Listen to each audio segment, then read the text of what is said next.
Ahora sí, que como dice mi abuelita, azúcar y canela hacen la vida muy buena. Y precisamente de eso vamos a hablar en nuestro programa de hoy, sobre dulcerías y dulces mexicanos. Y desde aquí, desde la dulcería de Puebla, llamada El Lirio, en la calle 6 Oriente, vamos a comenzar nuestro programa. Así que, doña Yolanda, ¿nos acompaña? Con mucho gusto. Acompáñennos. Qué chula es Puebla, qué linda, quiere ser cara de rosa y tiene labios de ella son sus altares, hermosa Puebla bonita, porque la vida.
Buenos días, tengan ustedes bienvenidos a este cuarto programa de nuestra tercera temporada de la serie Bocados de nuestra historia, el sabor de un patrimonio, que llega a ustedes gracias a los esfuerzos del Instituto de Investigaciones Antropológicas de la UNAM y a Cultura Culinaria AC.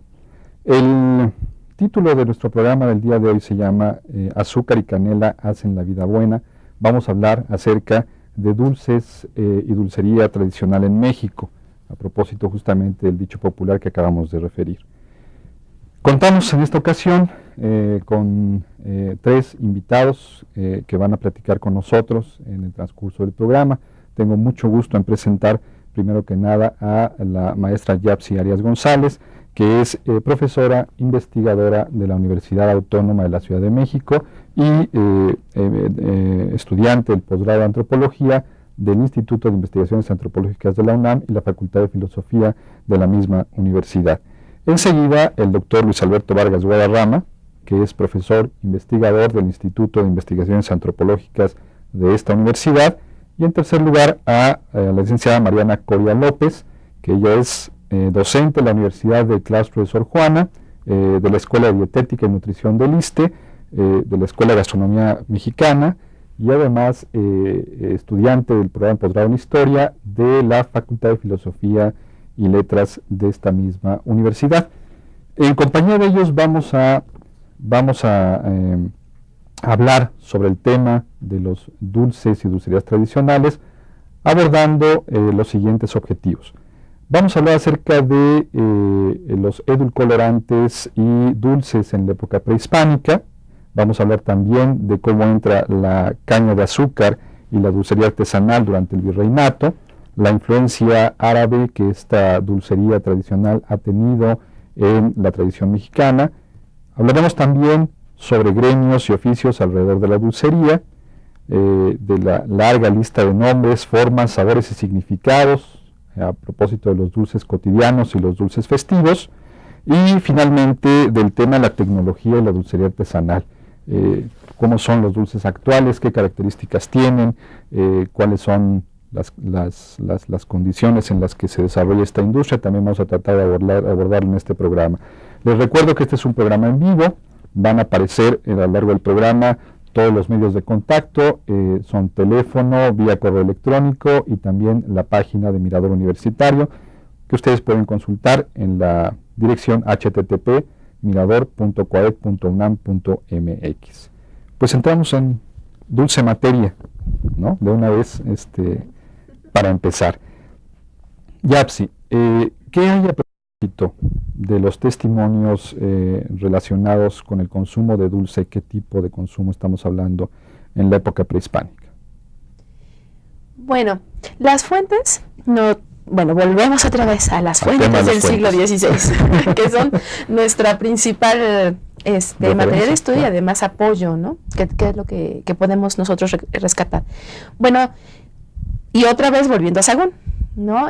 Este fraile franciscano nos relata muchas características muy importantes de cómo particularmente los mexicas son los que realizan o son los que empezaron a usar todos estos alimentos dulces, aparte de que, las frutas, que una gran lista de frutas, como por ejemplo los zapotes, las guayabas, las piñas, que ya después cuando llegan los españoles les llaman anonas, ¿no?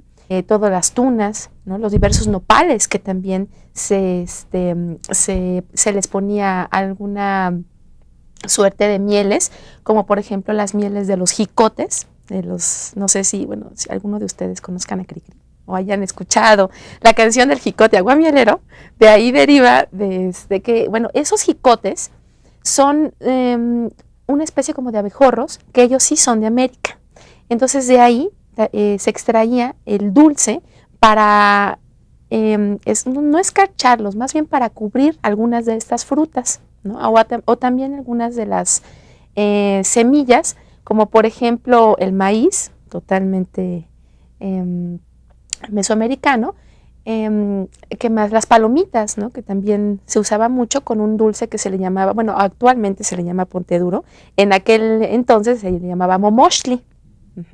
También se recubrían mucho el huautli, que era actualmente el amaranto, y con él se hacía diferentes ídolos o dioses que hacían alusión a la lluvia, o también a otra característica simbológica que ellos tenían, ¿no? Y todo el producto derivado del maguey, por ejemplo, de la miel de maíz, ahí está otro, el de maguey, el del maguey, y también algunas otras especies de insectos, como por ejemplo las hormigas mieleras, que de ahí también extraían el ámbar, de la mielecita de su panza, también existían, ¿no? Y eran muy, muy, muy socorridos, la chicatana, ¿no? Si no mal recuerdo, ¿no? La hormiga mielera, también, agua mielera. Exactamente, de la chicatana, ¿no? Entonces, tenemos varios indicios de los dulces. Del consumo de dulces. Del consumo de dulces, o de la introducción más bien, ¿no? Del comienzo de los dulces en México, ¿no?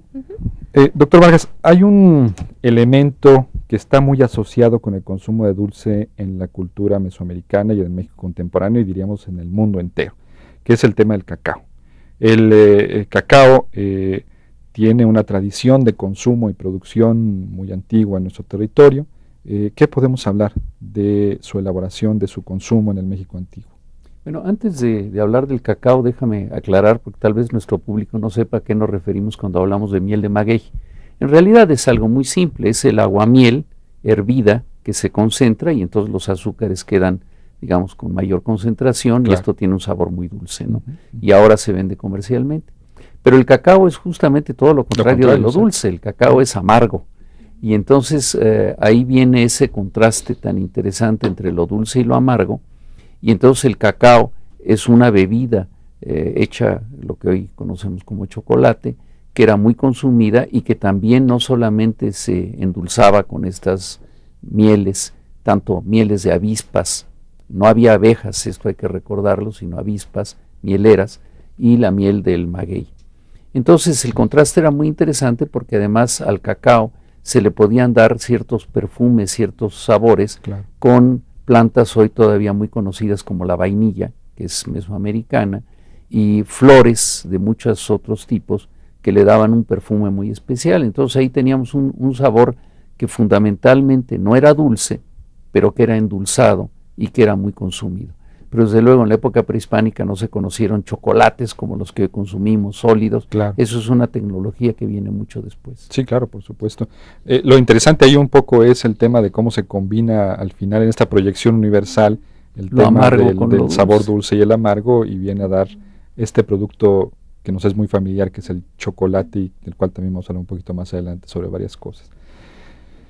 Mariana, la introducción de caña de azúcar y otros productos que se dan en el siglo XVI tiene un impacto importante, por supuesto, en todo lo que sería el tema alimentario en América.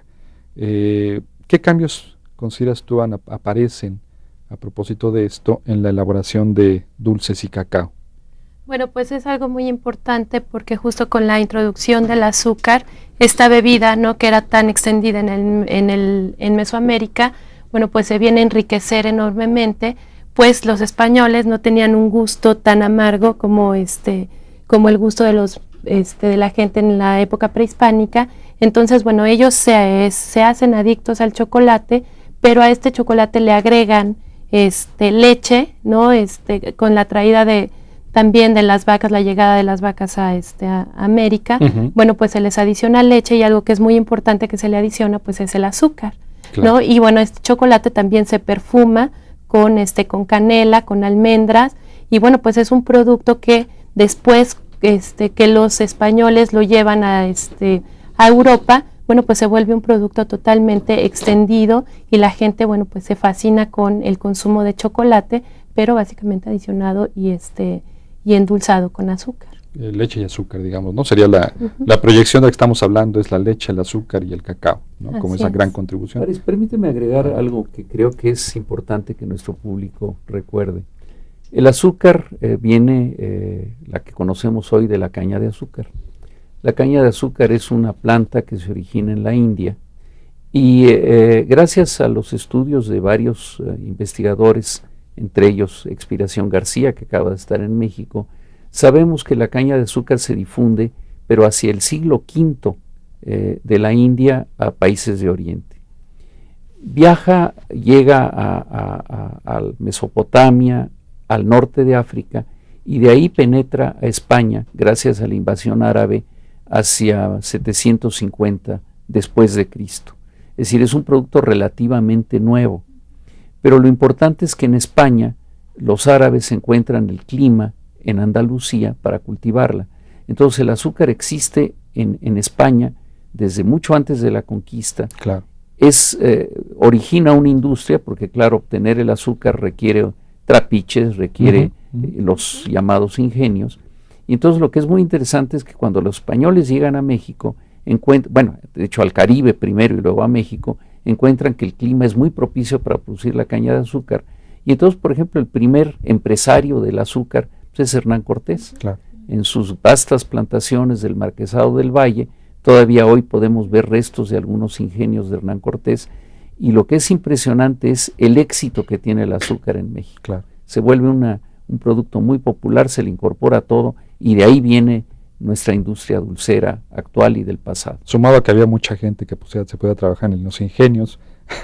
No solamente eso, sino que traen esclavos para que trabajen en los ingenios. Además. Ellos son los que trabajan en los ingenios, ¿no? Claro. Y de hecho los mismos españoles mencionan, ¿no?, que ningún indio podía trabajar los ingenios precisamente por el color de su piel, ¿no?, que los negros eran los que iban a soportar estas altas temperaturas, claro, en primera en los trapiches, ¿no? Y bueno, obvio en segunda, yo creo que va a estar principalmente en la cosecha y en el corte, ¿no?, de la zafra, de la caña, ¿no?, claro, que es muy, muy pesada. Vamos a ir a ver un video, los invito a que veamos un video, es una entrevista que realizó el doctor Ángel Méndez Montoya a la señora Yolanda Romero, encargada de la dulcería El Lirio en la ciudad de Puebla, y regresamos para continuar con esta muy interesante charla.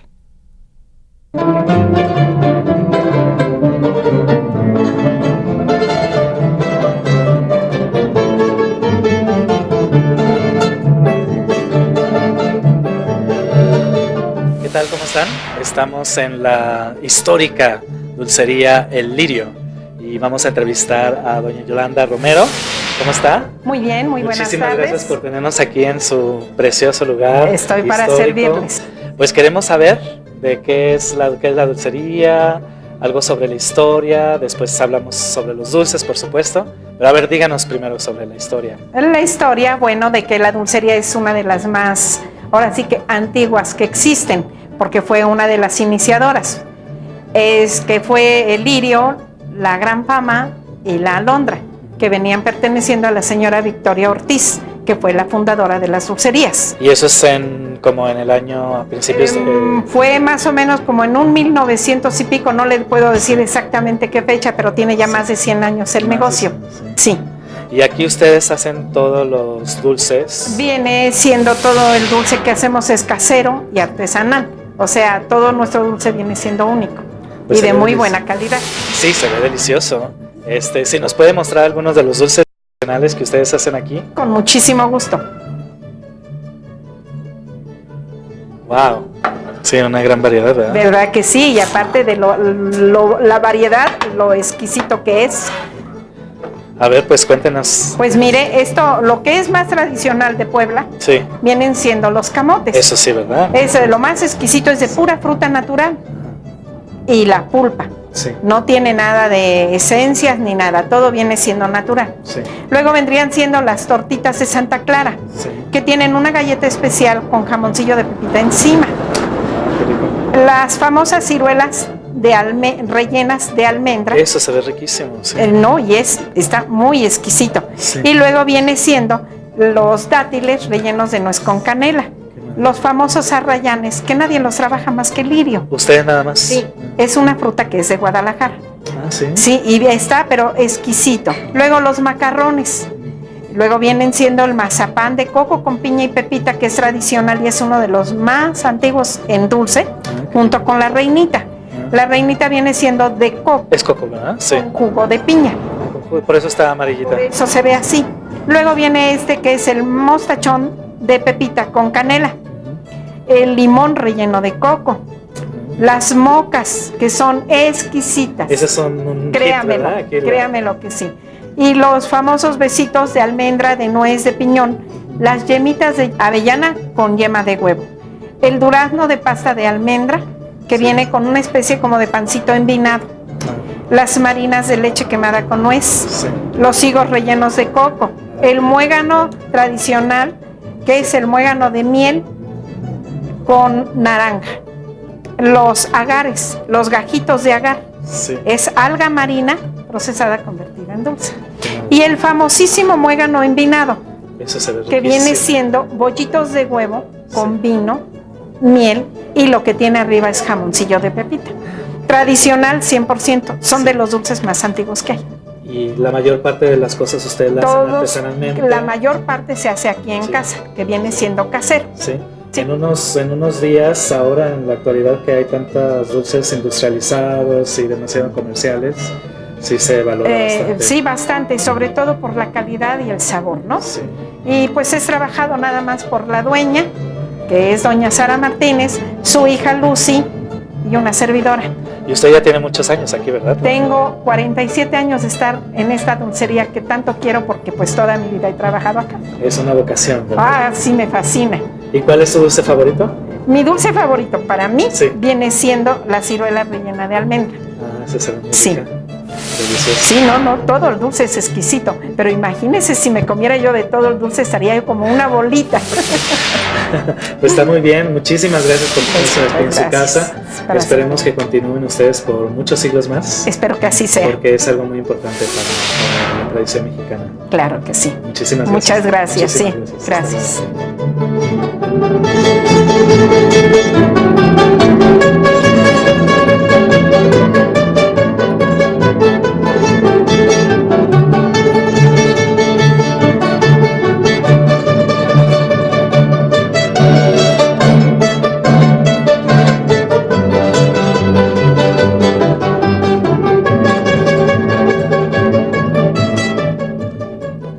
Nuevamente estamos acá de regreso. De veras, yo creo que ningún programa va a provocar tantos comentarios en el ínterin como este. Hubiera sido bueno que hubieran escuchado a nuestros panelistas. Estaban a punto de comerse la pantalla con tanto dulce.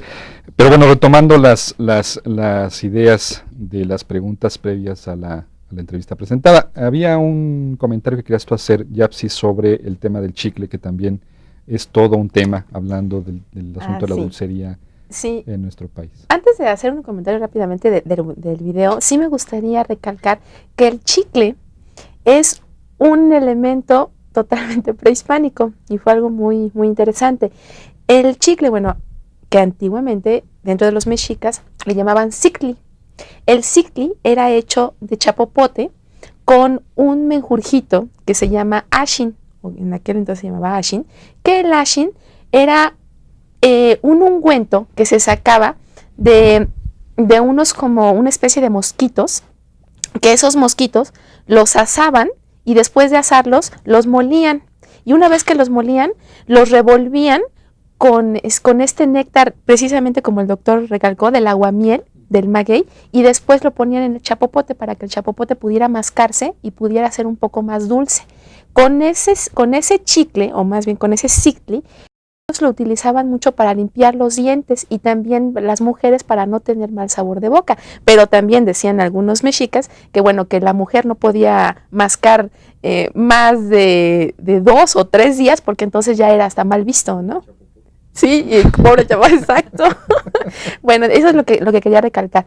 Y retomando un poquito lo del video que acaban ustedes de ver, es el lirio es una dulcería muy, muy interesante de observar, porque es de las pocas dulcerías de veras antiquísima, muy, muy, muy de antaño. Los familiares de doña Sara Martínez, que es la propietaria de esta dulcería, eran de los antiguos confiteros, reposteros y bizcocheros del siglo XVII. Entonces las recetas, que bueno, ella las recupera o se las enseña más bien, el que era su esposo, que él era el de los antiguos o familiares de estos reposteros, ella los aprende y los sigue utilizando hasta la actualidad, ¿no? Entonces es algo muy interesante porque sus dulces, si ustedes los llegaran a probar, que sí se los recomiendo, que es algo delicioso, como que tienen ese sabor que no es muy, muy usado actualmente, ¿no? Entonces, imagínense tomar un dulce con la receta de un confitero del siglo XVIII, ¿no? Es algo muy, muy interesante. Entonces, no nada más los sabores, las formas y los olores, sino también la misma dulcería. Es más, el mismo espejo, que es de 1670, rescata todas esas tradiciones, ¿no? Dulceras de aquel entonces, ¿no? Uh-huh. Mariana, como todo aspecto de la alimentación moderna en nuestro país, en el mundo, pero en nuestro país, que estamos hablando particularmente de ella, la dulcería mexicana tiene muchas influencias culturales, concretamente una influencia árabe que dominaba, por supuesto, todas las prácticas de la dulcería española. ¿Cómo impacta esta influencia en la dulcería, digamos, ya propiamente americana? Bueno, pues es muy importante la influencia que se da de los árabes. Creo que remontarnos un poquito como a la historia del azúcar en la cultura árabe es muy importante para recalcar la importancia justo que tiene el azúcar. Los árabes son los que se encargan, como ya había mencionado el doctor Vargas, que son los que expanden la caña de azúcar en Europa, particularmente, por supuesto, en toda la parte sur de la Hispania, ¿no? Que conquistan y que se crea esta cultura, ¿no? También resultado de un mestizaje que es la cultura andalusí, ¿no? Y bueno, pues una cosa que es sumamente interesante es que el azúcar tuvo de principio, más allá que usos culinarios, fue de uso terapéutico. Entonces, bueno, pues el azúcar se utilizaba para curar diferentes males. Incluso en la Edad Media se acostumbraba en las cortes dar al final los frutos y ciertos azúcares para que se mejorara la digestión de los comensales de la corte, y bueno, curaban otras enfermedades. Entre ellas se dice que se curaba el mal de amores, ¿no? Uh-huh. Con el azúcar. Y bueno, pues el azúcar llega a América, y bueno, pues esta influencia que tiene toda esta cultura andalusí española que llega a América, bueno, pues impacta grandemente en la dulcería mexicana, y bueno, hoy en día todavía la vemos sumamente presente, ¿no? En dulces como los gaznates, los muéganos, los dátiles, los alfajores, los alfeñiques, etcétera, ¿no? Entonces, que son muy, muy tradicionales dentro de la dulcería mexicana. Y me llama mucho la atención que hables de este origen terapéutico del uso del azúcar, porque me recuerda mucho también el origen de la Coca-Cola. Es decir, como bebida terapéutica, que yo no sé si esto tenga más que ver con el tema de ser un alimento básicamente lleno de carbohidratos, que pues tiene un efecto, por supuesto, en el ánimo, en la movilidad individual, pero es muy significativo de pronto Claro. que tengan como estos orígenes. Claro, incluso por ejemplo en la Nueva España, ya en el siglo XVI, cuando Juan de Cárdenas, este doctor que habla sobre los problemas y secretos maravillosos de las Indias, bueno, al referirse justo al capítulo del cacao, ¿no? Él dice que, bueno, pues que en las casas se hacen diferentes combinaciones, pero que sí hay algo que es como extendido en todo el consumo del cacao, que es cuando bueno, pues este cacao se utiliza para, digamos, él dice que cura la melancolía, ¿no? En combinación justo con el azúcar, que cura la melancolía e incluso, bueno, engorda el alma y restablece el cuerpo. Claro, que es toda la ideología o la mitología del cacao, contenido en este texto de por qué el cacao quebranta el ayuno eclesiástico, ¿no? Que es toda una tipología de los tipos de combinaciones del cacao con diferentes tipos, entre ellos con diferentes alimentos, entre ellos el azúcar, que va a tener un efecto específico de acuerdo con los caracteres de las personas, ¿no? Que esto tiene mucho que ver con lo que hemos platicado mucho, Mariana, de los humores, ¿no? Que está muy conectado con esta visión hipocrática de la teoría de los humores. En la Nueva España, doctor, ¿cuáles eran los principales lugares de elaboración y venta de dulces? Si nos lo comenta brevemente para irnos también a otro espacio de video. Hay un bello documento en el Archivo General de la Nación de que en la celebración del Día de la Conquista, que es el Día de San Hipólito, la audiencia le encarga a un dulcero que prepare dulces. Y resulta que llueve, no se consumen los dulces y él demanda después el pago de ellos. Y ahí nos podemos dar cuenta de una cosa muy interesante, que es la aparición ya de un gremio de dulceros, es decir, de un grupo especializado en hacer dulces. Pero por otra parte, ese documento nos da un material muy valioso porque nos dice qué dulces eran los que él había preparado. Claro, fundamentalmente son dulces hechos con azúcar, con esta técnica árabe de la que hablaba Mariana, pero donde encontramos dulces que ya no son muy familiares a nosotros ahora, junto con otros que ya desconocemos qué son. Pero son gremios los que comienzan a fabricar esto. Otro dato interesante es que nos volvemos tan aficionados al azúcar que cuando los antropólogos físicos estudiamos restos prehispánicos encontramos relativamente pocas caries, pero en cuanto entra la colonia y el azúcar, el número de caries aumenta dramáticamente. Es decir, nos aficionamos mucho al sabor dulce. Claro. Y hablando de técnicas y procesos tradicionales, vamos a ver el proceso tradicional de preparación de dulces cristalizados que elabora la familia Canchola Texcalpa en el pueblo de San Gregorio, en Xochimilco. Los invito a que lo veamos, por favor. Al final el acitrón con la biznaga su hermana brincó con fuerza tirana que acabó con las torrejas con chongos en las orejas. La dulcería mexicana tuvo una celebración y acabó ese vacilón al otro día en la mañana. El dulce cristalizado es el camote, calabaza y chilacayote. Tenemos otras variedades de dulces. Hacemos nopales, hacemos chayotes, betabel, zanahoria, mangos, choconosles, higos, de todo hacemos. Todo tipo de fruta. La mayoría de la fruta y verdura se puede hacer en dulce cristalizado. El primer paso a seguir es pelar la fruta bien. La fruta se tiene que pelar, quitarle bien toda la cáscara. Se tiene que hacer en porciones según el tamaño que nosotros querramos. Ese es el tamaño apropiado para la venta, para la comercialización de nuestro producto. Aquí ya están hechos nuestros cortes. El siguiente paso es ponerlo a encalar. Tenemos que encalar el dulce, moverle para que todo el dulce quede bien encalado. ¿De qué nos sirve el encalado a nosotros? El encalado a nosotros nos sirve para desflemar la fruta. Y aparte, pues se le hace una capa gruesa al dulce, que a la postre nos va a servir para el cocimiento de nuestro dulce. Ya que transcurrieron nuestras 3 horas de encalado, el siguiente paso es sacarlo de la cal, ponerlo en una vasija con agua para que se vaya enjuagando, para que se le vaya cayendo toda la cal. Ya que lo tenemos bien enjuagado, se va a pasar a precocer. En un caso de cobre, de preferencia, porque el cobre es un buen conductor de calor, lo vamos a pasar a precocerlo. Lo vamos a poner en los quemadores.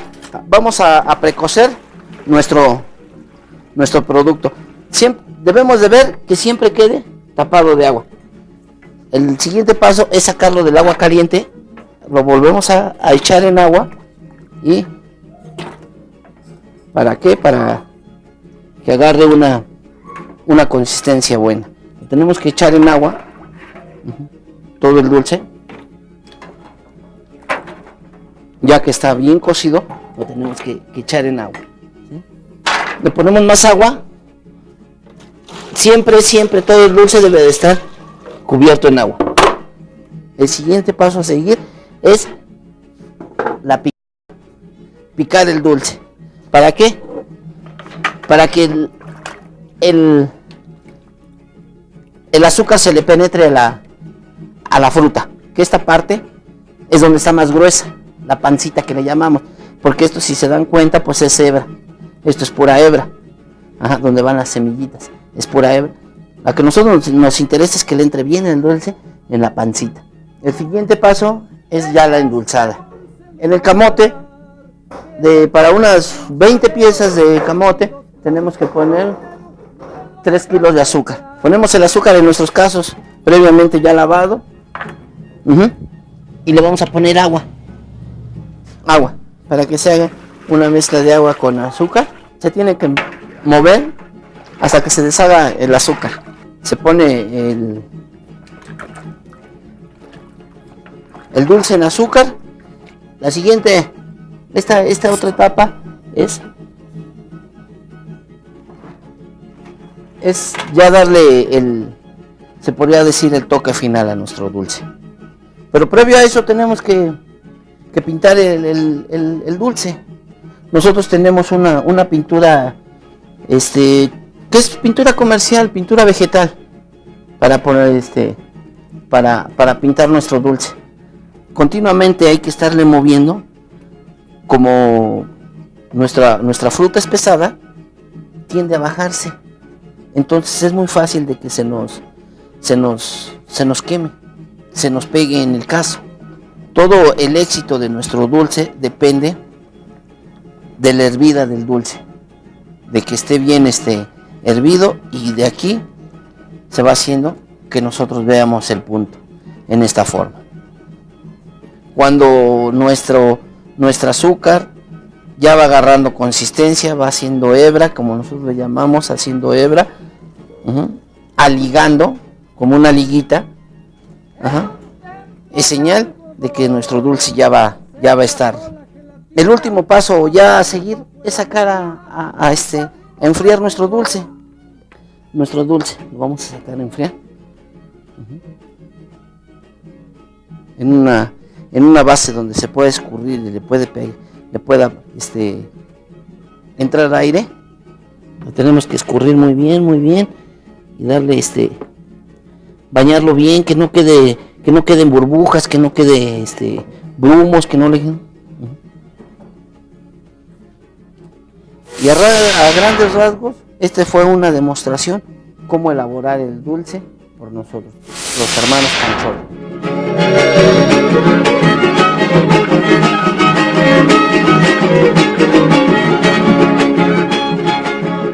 Regresamos con las llamadas del público que nos está viendo ahorita. Nora Ramírez envía saludos a la maestra Arias. José Luis García Carrillo quisiera que repitieran la fórmula o receta del chitli. Del chitli. O cicli. Bueno, es que no en sí no hay una receta, solamente muestra el modo de hacerse, claro, ¿no? Pero le va a costar un poquito de trabajo, porque eso de conseguir los ashin, que eran mosquitos de aquellos entonces, eso sí, no creo que ahorita los encuentren, ¿no? Pero eran unos mosquitos muy parecidos a los mosquitos de la fruta, los asaban, los molían, y después eso lo untaban con un poquito de miel, de agua miel del maguey, y después se lo ponían al chapopote y así lo empezaban a masticar. Claro. Pero si no me equivoco, son estos mismos insectos que se utilizan para las lacas de Michoacán. Eso es una de las hipótesis, ok. pero no está todavía No bien está comprobada. comprobado. Ujú. Sí, pero sí. Sobre el lirio, la dulcería lirio, ¿cuál es la dirección de la dulcería lirio? Tú sabes ese tema, seguro. Bueno, la calle en donde ellos tienen que ir es la 6 Oriente. La 6 Oriente está en el corazón del centro de la ciudad de Puebla. No recuerdo bien el número, pero para referencia, muy fácil, está a un costado del Museo de los Cerdán y enfrente del convento de Santa Clara. Ahora sí que es la referencia que todo mundo, todos los poblanos saben, y ahí sobre la 6 Oriente, ahí está la dulcería Lirio, y es la única, ¿no? Muy bien. Luis Enrique Estrada pregunta a Mariana si hay algún lugar donde den cursos para hacer dulces. Sí, bueno, de vez en vez en el claustro de Sor Juana, que tratan como de mantener las tradiciones de la culinaria mexicana, ofrecen cursos de dulces mexicanos, y también en la Escuela de Gastronomía Mexicana temporalmente abren estos cursos. ¿Y cómo se comunican a la Escuela de Gastronomía? En la página de internet, que es escuela de esgamex.com, ahí pueden encontrar la oferta de cursos. Okay. Esther Guerra pregunta sobre bibliografía sobre el tema, que hay bastante bibliografía. Bueno, hay mucha bibliografía. Uno de ellos es la dulcería del autor Carlos Sola, del Fondo de Cultura Económica, que es básico. Otro es, bueno, el mismo libro que yo publiqué, que se llama Los místicos sabores del convento, que ese libro es básicamente especializado en dulces dentro de los conventos, y también dulces con técnicas árabes y demás.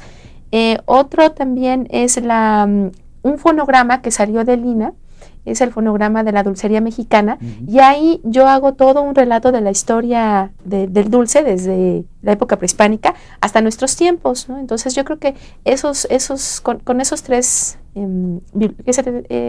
libros principalmente, yo creo que con eso es más que suficiente, pero también hay bastantes. Bueno, sí, vamos a mostrar.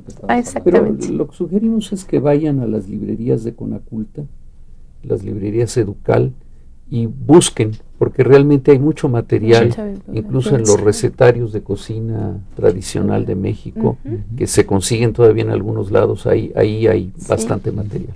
La revista Cuadernos de Nutrición también periódicamente publica artículos sobre dulces mexicanos. Y de hecho también de esta misma colección, la Dulcería de Puebla, ¿no? De Adriana Guerrero Ferrer, que también es muy, muy interesante. Muy bien. Vamos a lanzar una pregunta al aire para que ustedes por favor nos la respondan, y nosotros de regreso les vamos a hacer llegar por vía correo electrónico un recetario, el recetario digital de la tercera temporada de la serie. Les comento que no tenemos todavía la versión impresa, esa les pedimos que nos tengan un poco de paciencia para podérselas proporcionar. Ahorita solamente está a disposición la versión digital, que se las podemos hacer llegar si ustedes nos envían un correo electrónico respondiendo la pregunta: ¿cuál es su dulce favorito y por qué? Les recuerdo las vías de contacto, son los teléfonos que van a aparecer en su pantalla, el correo electrónico que también aparece en estos momentos en su pantalla, y la dirección web que también está presente. Para abrir el siguiente bloque de preguntas, bueno, dos cosas. Una, presentamos el fonograma de que nos hablabas, bueno, y nos cuentas rápidamente. Esta es la portada, se llama Dulcería Mexicana, la historia del dulce en México, y ese fue un rescate que se hizo sobre diferentes temas y que hacen alusión a la música del dulce. Entonces, de ahí, bueno, se hizo un rescate desde el norte hasta el sur, de todas estas tradiciones musicales, ¿no? Dulceras. Además de que, bueno, tiene un pequeño folleto en donde ahí se muestra todo lo que es la historia del dulce, como ya se los había mencionado, ¿no? Y lo publicó la Fonoteca de Lina.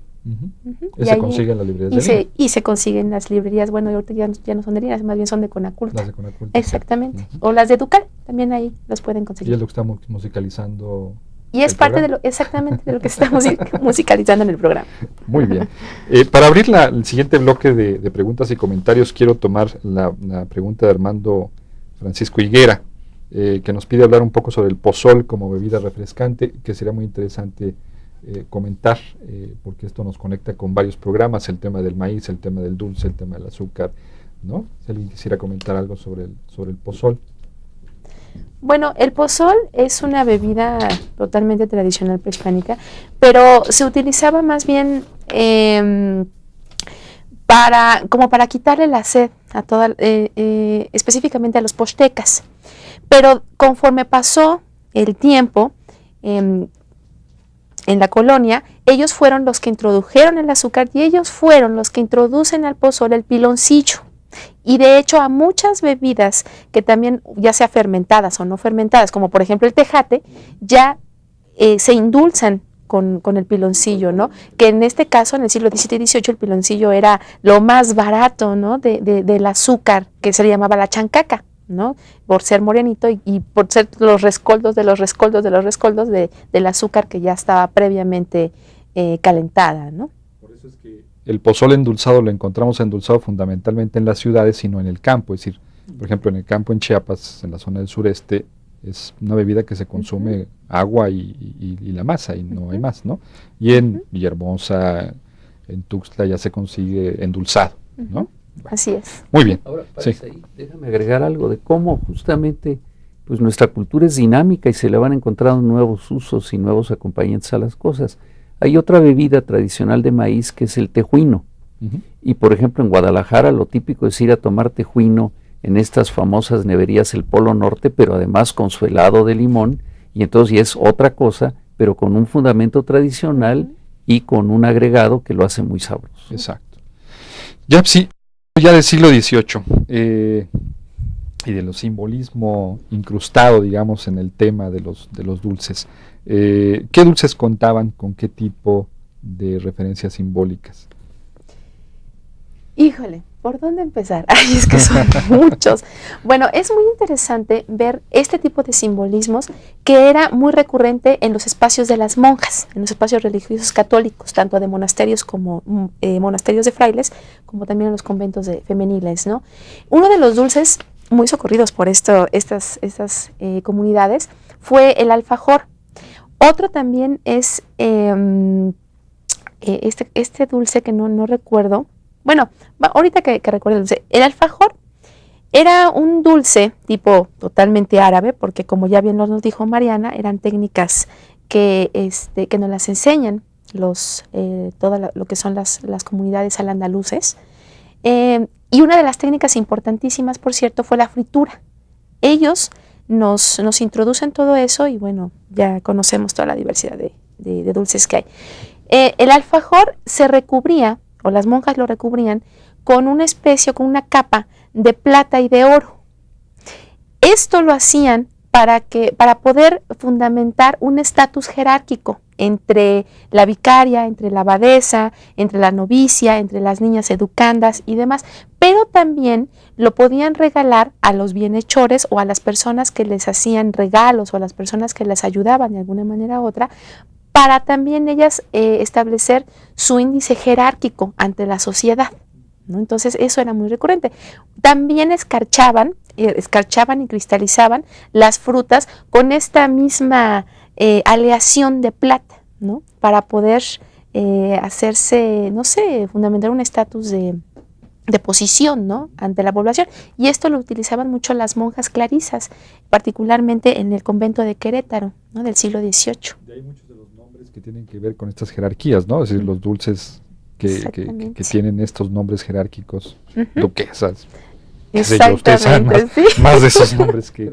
Recordar otra cosa, que ese valor simbólico todavía lo podemos ver, por ejemplo, en las posadas con la colación. Es decir, es un dulce fundamentalmente para ser dado en las posadas como un aspecto simbólico de compartir, de una comunión, pero a través del dulce. Claro. Y otro que también es fundamental, me parece hablar, es de las calaveritas de muertos, Claro. ¿no? Que representan toda una, pues toda una cultura sintetizada ahí en esa calaverita, ¿no? Que nos daría para un programa ese tema en particular, que tratamos que tomar nota para la siguiente temporada.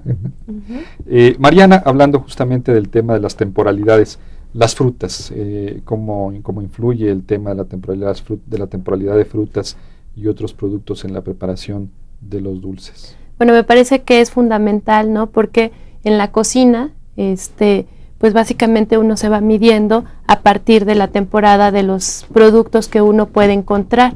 Pero bueno, aparte de la temporalidad, pues también me parece importante que la elaboración de dulces depende mucho también de la determinación geográfica, ¿no? Es decir, de dónde estoy ubicado, cuáles son los recursos que yo tengo, y bueno, a partir de esos recursos, bueno, pues la creación de la cultura mexicana ha sido infinita, y bueno, por eso vemos, ¿no?, esta regionalización de los dulces a partir de la disponibilidad de los productos, ¿no? Y por supuesto también lo que entra, bueno, pues es el desarrollo de diferentes técnicas, ¿no?, y los utensilios que se van utilizando en los diferentes lugares del país, y bueno, pues eso ha ayudado a que se hagan diferentes dulces, porque bueno, pues encontramos, por ejemplo, en el norte, a partir de que se hace la cría de ganado, etcétera, bueno, pues muchísimo dulce de leche, ¿no? En contraparte, por ejemplo, al centro, que más bien son los dulces cristalizados de las frutas y todo esto. Muy bien. Yo os invito a que viajemos ahora a la ciudad de Morelia para escuchar al señor Gerardo Torres, fundador del Museo del Dulce de la Calle Real, localizado en esta ciudad michoacana, y regresando continuamos con este interesante y dulce tema.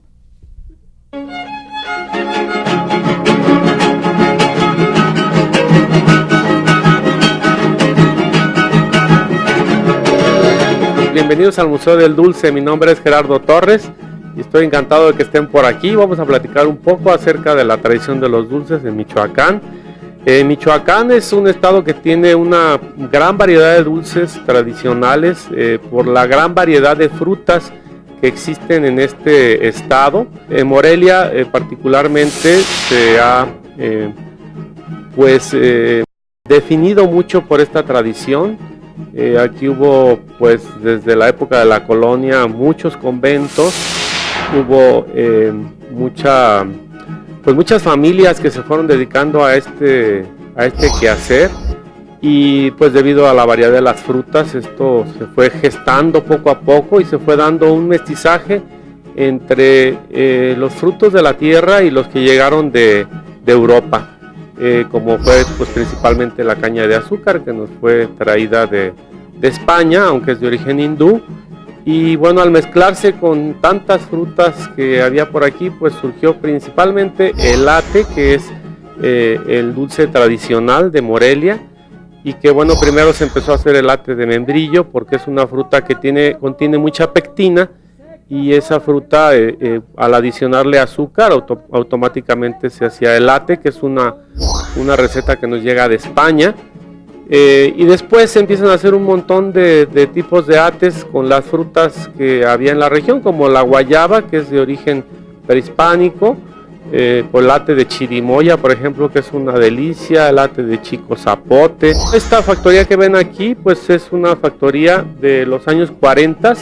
Esta factoría la desarrolló mi padre.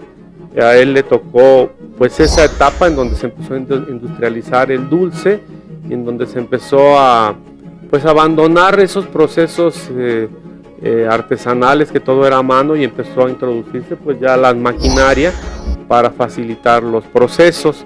Esta empresa es orgullosamente la dulcería más antigua de la ciudad de Morelia, fundada en 1840 por don Marcial Martínez. Fueron 3 generaciones de la familia Martínez, y en 1928 fue vendida a don Agustín Ortiz, y en 1939 la compró mi padre Luis Torres, y bueno, pues desde entonces a la fecha, pues aquí estamos. Ya cumplimos 70 años manejando la empresa, y la empresa tiene pues nada más y nada menos que 170 años. Entonces pues nos sentimos muy orgullosos de poder conservar esta tradición. En el año 2000 decidimos crear un Museo del Dulce con el afán de promover nuestras tradiciones, promover el tema de los dulces. Lo que queríamos era precisamente un recinto en donde se conservaran todas nuestras tradiciones, donde las nuevas generaciones se den cuenta de dónde viene toda esta gastronomía, por qué tenemos estos sabores diferentes a los de otras latitudes, y que vale la pena conservarlos, vale la pena promoverlos, vale la pena seguirlos comiendo, desde luego. Y bueno, ese ha sido un esfuerzo pues no había nada, de hecho no hay nada en la República Mexicana en donde podamos pues conservar pues todo esto, no había un recinto, y esa fue la inquietud. Es un espacio pues todavía lo veo yo sencillo, pero que finalmente ha ido cumpliendo su misión, que es un espacio cultural en donde intentamos seguir fieles a lo nuestro, seguir fieles a nuestro México, a nuestras raíces, a nuestros sabores, a nuestros olores, a nuestros colores y a nuestra identidad. Y creo que vale la pena hacer un esfuerzo para que las nuevas generaciones no pierdan su identidad y valoren lo que somos como México. Así es que pues los invitamos a este Museo del Dulce para que vengan y prueben el ate recién hecho, calientito, vean cómo se prepara, y no solamente los ates, muchos otros dulces. Así es que bueno, pues aquí estamos esperándolos con los brazos abiertos en esta bellísima ciudad que es Patrimonio Cultural de la Humanidad. Y bueno, la empresa es de la calle Real, Dulces Morelianos, desde 1840.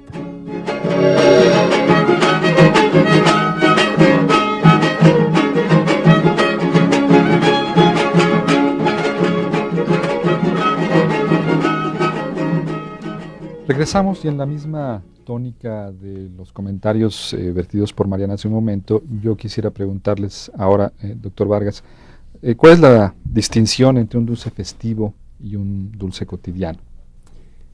Bueno, los dulces cotidianos son aquellas cosas que comemos por escape, por gusto, que encontramos con facilidad.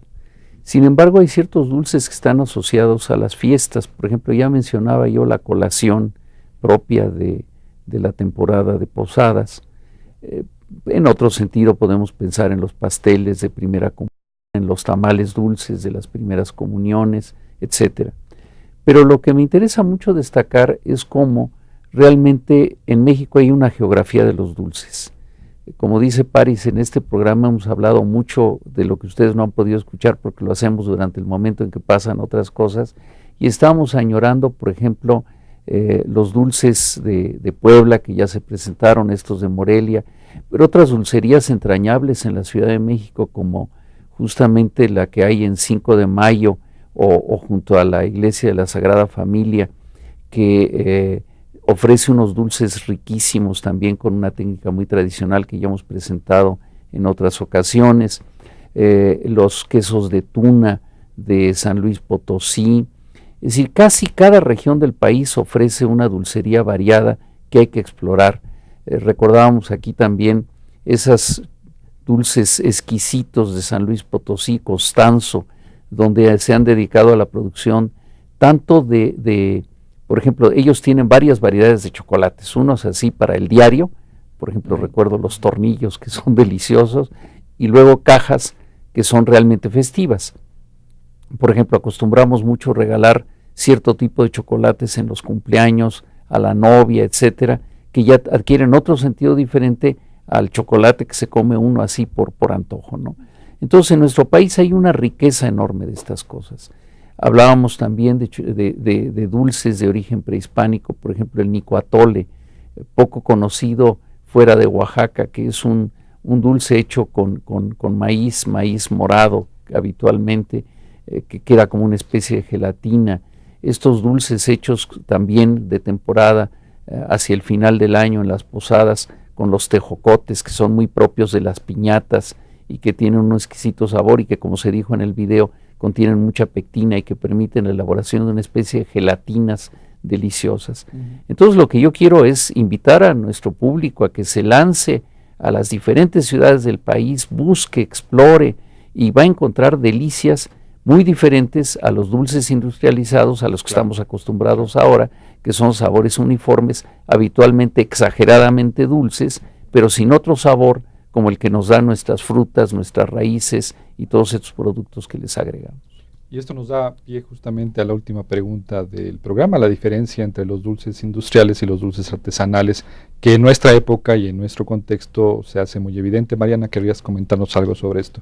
Bueno, sí, algo que es muy importante, sobre todo ya hablando a nivel gastronómico, es justo que hoy en día utilizamos mucho más esta dulcería industrializada, ¿no? Donde, bueno, pues perdemos parte de nuestras tradiciones, a nivel culinario se pierden parte de las técnicas utilizadas por siglos. Y bueno, también algo, por ejemplo, hay dulces industrializados típicos, ¿no? Que también se han ido perdiendo, como estos, cuando éramos niños, ¿no? Estas almohadillas de menta, ¿no? Que comíamos, o las florecitas de frambuesa, etcétera, que ya están, o sea, en una competencia totalmente perdida, digamos, por todo este dulce que ha entrado de fabricación. Y bueno, pues una de las cosas que a mí me parecería muy importante es que a nivel gastronómico la gente fijara un poco más su atención en la dulcería mexicana, lejos de ver todas estas técnicas y dulces que nos llegan del extranjero, como en una cuestión de hacer como más alta la gastronomía mexicana, pero bueno, en realidad la empobrece bastante. Muy bien, bueno, les comento que nos han llegado bastantes llamadas respondiendo a la pregunta que les comentamos. Les haremos llegar su recetario por vía digital y no nos queda mucho más que agradecerles a los invitados del día de hoy: el doctor Luis Alberto Vargas Guadarrama, profesor investigador del Instituto de Investigaciones Antropológicas de la UNAM; a la maestra Yapsi Arias González, profesora e investigadora de la Autónoma de la Ciudad de México y estudiante del posgrado de la Antropología de la UNAM; y a Mariana Coria López, docente del claustro de Sor Juana, Escuela de Nutrición, y también estudiante del posgrado en Historia de esta casa de estudios. Les comento que el siguiente programa, la siguiente semana, tenemos el programa Come y Bebe, que la vida es breve, las cantinas en México, su ambiente y sus botanas. Está también muy interesante ese programa. Y los invito a que mañana nos acompañen a ver la serie Canadá, una nación por descubrir, aquí en Mirador Universitario. Muchísimas gracias, hasta luego.